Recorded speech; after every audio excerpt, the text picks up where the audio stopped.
course, sa mga barangay officials na nandito po ngayon, sa ating mga 4-H officials ng Kabukgayan and Biliran, isang magandang gabi po sa inyong lahat. Good evening, everyone! Good evening!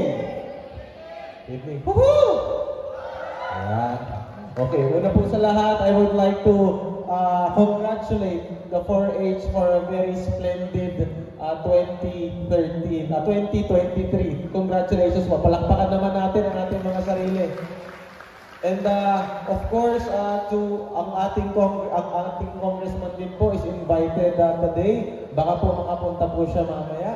But now, we turn our focus sa ating mga 4-H members ng Kabukgayan at Biliran. Ito ang gabi na tayo ay magsasama-sama para mag-enjoy, magkakilala, makatanggal muna ng stress, and of course, we will celebrate the Yuletide spirit. So, of course, sa akin po, as the provincial governor, isang malaking bagay po para sa akin ang importansya ng 4-H. So, habang governor po ako, ayaw kagool, kung meron po mga requests ang 4-H po, nandito po ako. Nandito po si governor para sumuporta po sa inyo.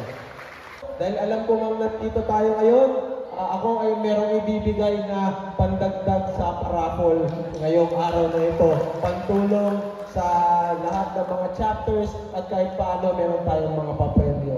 So again, to everyone, maraming salamat sa pagpunta at please enjoy the night. Mabuhay po kayong lahat. Sa ating aktibong gobernador ng ating probinsya ng Biliran, Governor Gerard Rogers Pina, sa ating mga bisita, lalo na yung mga officers ng 4-H Club, magandang gabi sa inyong lahat. Ako po ay labis na nagpapasalamat sa pagbibigay sa akin ng pagkakataon na maging bahagi ng selebrasyong ito. Kasama ang mga magagaling na leaders ng ating youth, ng ating probinsya. Sa ating mga 4-H, maraming salamat at napaka-successful na gabing ito at natutuwa ako na dito ginanap sa aming barangay ang inyong year-end party. So, mula sa barangay officials ng Barangay Look, sana